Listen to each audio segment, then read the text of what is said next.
Hello सांग मैंने जय जगन्नाथ आसन करवा छतु रेसिपी किसी नहीं जावा आग पियाज और लंका ताको टिक टिक करी काटिदेबा। बर्तमान गैस लगेबा लाइटर ऑन कर कड़ाई बसवा किसी तेल पकेबा एवं किसी फुटण आम रखिदेबा ताको पकेइदेबा। बर्तमान पियाज जो लंका जो रखी पकई भल भाव में भाजीदेबा। पियाज को भल भाव में चल नाली नाली कर भाजवा। देखो ये पियाज बादामी रंगर हो आसला आम बर्तमान छतु को आड करवा। छतु पकईकि भल भाव में भाजीदेवा।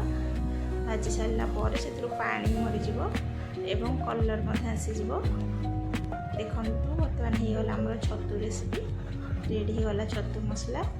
आपन देखिले घरे निजे बनातु एवं खातु आ जनातु कमेंट माध्यम केमती लगे। रोचे जय जगन्नाथ नमस्कार।